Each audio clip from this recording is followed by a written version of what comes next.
My mom's making for dinner today. What are you making today, Mom? Oh, hello. So we're making Matar Paneer today. So it's a Punjabi dish and it's very popular with tandoor roti or any kind of roti. So I'm going to make tandoori roti also with Matar Paneer today. So let's get started. So here I have soaked the paneer in boiling hot water, cubed paneer. I'm going to rinse it, and the tomatoes are also soaked in hot water because I like to take the peels off. I like to peel the tomatoes and then I chop them. So this is just oil is heating up. I'm going to wipe the water from paneer, from the cheese, the cottage cheese. This is Indian paneer, so I don't know if you bought cottage cheese, it won't be the same thing. So here, so you just want to make sure. I soaked it in hot water so it becomes soft, because the paneer we get here in the US, it is not that soft, but in India you don't need to do this. This step is not required.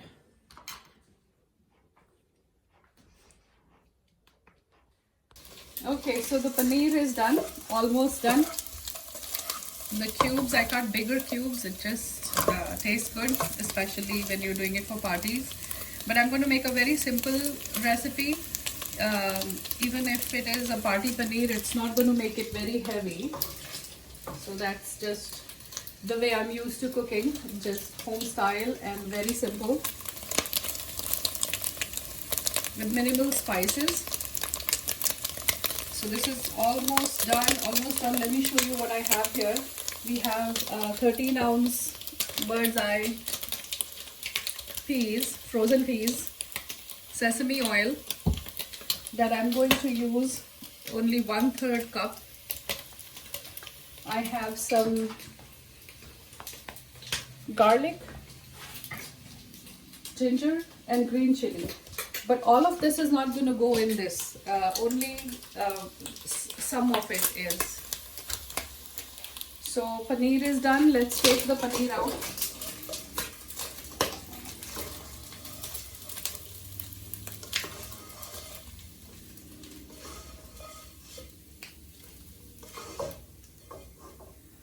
And I purposefully took the fresh ingredients because they taste better than the ginger garlic paste, but you're welcome to use ginger garlic paste also. Oh, nahi hai abhi? Okay, so I purposefully take the fresh ingredients because they taste so much better and so different when you do it. The only variation that you'll see is the green chili. Otherwise, ginger garlic paste everybody puts, but the green chili part is a little different that I do. And you will see what a big difference it makes in anything. So this paste I'm going to make and put it in the fridge no more than 1 week and use it for different things. I'll put it in the oil anytime I'm cooking anything and it'll taste so much different. So this is the step for ginger garlic, and I want to show you, we had soaked the tomatoes in hot water. So I want to show you how easily the skins come off. I never put the skins. I keep on mentioning that. Pardon me for being so repetitive because a lot of videos just repeat the same things. I beg your pardon for that. But maybe somebody hasn't watched the previous one, so they ought to know too. So here, see how easily this came off. And I am going to chop it now into very small, fine pieces. Half. Who doesn't know how to cut a tomato? I'm sure there are some people that are just very new to cooking, so they may not. So we never take anything for granted. I'm sure you're one of the great chefs watching my video, but there's somebody out there who might be able to use this technique. Until you start working, you do not know how things work, especially in cooking. So you have to work to know. Okay, so we have put 1/3 cup of sesame oil, and it's already heated. Now I'm going to put 1 teaspoon of cumin seeds in the heated oil, and another one. And after this goes 1 medium size onion. It's a weekday, so I could do more onion, but you can definitely use more than 1 onion. It'll taste so much better if you did more than 1 onion, because 1 is less. So I already have this ginger garlic and green chili paste ready. It should be very fine. So I'm going to do a little bit more. The peeled chopped tomatoes are ready, and I'm taking half a can of tomato puree. And in the onion, I'm going to turn it up a little bit. We're going to use some salt so we can cook it faster to turn it brown. Punjabi cooking has the best masala, and the key to that is well cooked onion, well browned onion. Let's put it that way. I'm going to cover it. And here, one other ingredient that is very important to a good recipe of paneer is kasuri methi. And kasuri methi doesn't hurt, so I'm going to use a lot of it. And I'm going to use it a little bit differently this time. See, I'm going to crush it. You can use it like that, just as a powder, but I'm going to soak it for a little bit while other things are being cooked. So here, so this is the main masala. This is the main flavor of my paneer dish. So there's nothing else required to make it more tastier. This will really uplift the matar paneer. So here, I'm going to put it aside and do a little bit more crushing. So this is the authentic rural Indian way of preparing the ginger garlic paste. So here, this is how much I'm going to take. 1 tablespoon and put it in here. The onion got done pretty quickly. Number 1, we didn't put a lot of it. Number 2, the salt helps. The heated oil. Okay. So this is done. I put a little bit of water just to make sure it doesn't burn. And then if you wanted to make matar paneer party style, just add 2 bay leaves. But make sure they're added to the oil, so the flavor can be there. So next step is, before I add these tomatoes, I'm going to put some turmeric powder in the oil itself, and I'm going to put red chili powder also.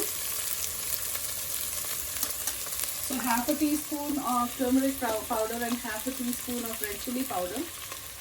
And I guess there's no harm in adding salt also at this step. I put 1 teaspoon of salt. So when you do this, you want to make sure that the red chili powder doesn't get burned. So now we're going to cover it on medium heat and let the tomatoes cook.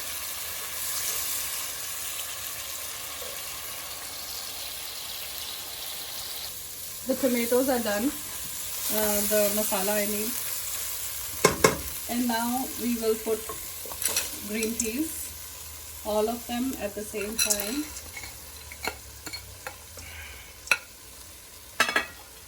And these are frozen sweet peas, so they don't take a lot of time to cook. Just very few minutes. Once they are thawed, they are pretty much in business. So we had added 1 teaspoon of salt. I'm going to add half a teaspoon more. Generally, for a family of 4 or 5, this much salt is enough if you're making 1 bowl of dish. So most people don't know how much salt to put. My bhabhi taught me 1.5 spoon works well. So I just keep that as a pointer. I keep on taking little tips from here and there and try to incorporate them in my videos. So here at this stage you can now add the kasuri methi that we had soaked in water.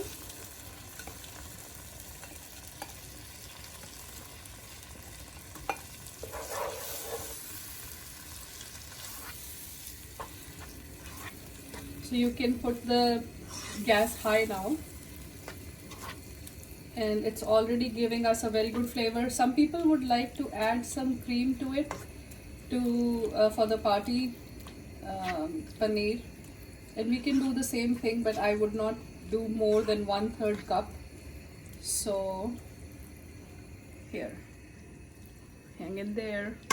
I covered it and cooked it for a few minutes, like 7 to 10 minutes. 7 minutes is plenty. If go on medium heat. At this stage, before adding anything, I would put any. So if you wanted to add any masala, then this is the point where you will add it. I just added a little bit of dhania powder. Now I will add the paneer, the fried paneer cubes. So we were out of half and half cream. Even if you were going to do half and half, I would do just half a cup, 1/3 for the party matar paneer. But for home cooked matar paneer, for having it regularly for dinner and all, water is enough.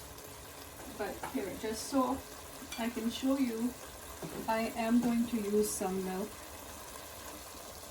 because there's no half and half. So even half and half, this is the quantity I would use. This is 1/3 cup.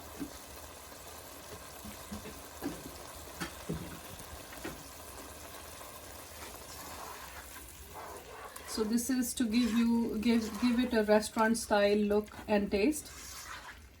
It's already looking nice, and I'm going to put water, boil it, and then in the end boil it on medium heat. So boiled water. So here, I didn't measure how much water I put, but you just want to make sure that everything is soaked in it, and there is little bit extra for boiling off and drying up. So here, a little bit more. And now I'm going to boil it for another 7 to 10 minutes. And medium, if you put it on medium heat, it'll be very nice color, the red color on top. So we're going to do a quick demo for roti. I put some oil in here, and you can fold it any way you want. I'm going to make a square roti. It doesn't matter. You do whatever you like, round, square, triangle, whatever works for you.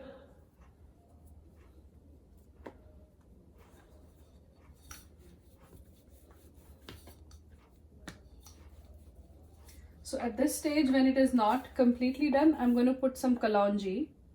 Kalonji is what they put on top of naan. So just so it sticks, I'm just going to put some oil.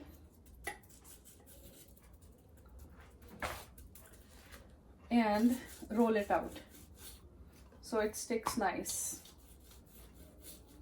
Okay, so now is the tricky step. We have to put water. We stuck the roti on the tawa, and we're going to give it a try to see if we can do the tandoori style. I'd seen a chef do this without the tandoor. So I put water on one side and I put it on the tawa. Now I'm going to turn the gas very high.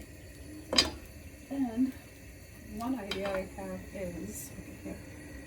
So then you just invert it and keep going like that. So yeah, I guess this is not going to stick. Maybe we can try this trick with the naan, but this is just a regular atta, the regular dough. So I'm just going to do it on the tawa as well as on the gas.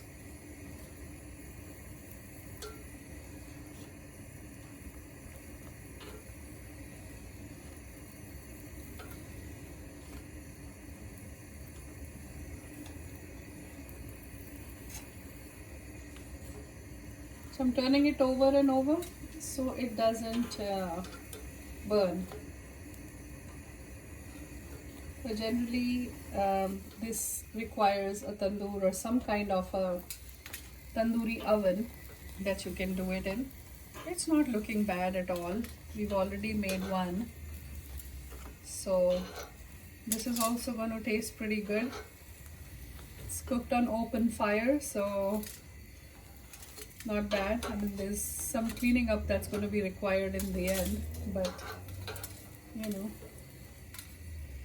So this is done. We already have one ready. So I am going to put some ghee on these. This one. Ghee and some ghee on here as well. So I just found out about this spice kalanji and people use it in so many different things. I had no idea what this is, but just watching videos. So here, let's see. Our matar paneer is ready. And it is, we're going to serve it now. So if the matar paneer the curry was very, you know, liquidy, then just put some tomato puree in it. That's what I did. So here, it's looking good. And thank you for watching.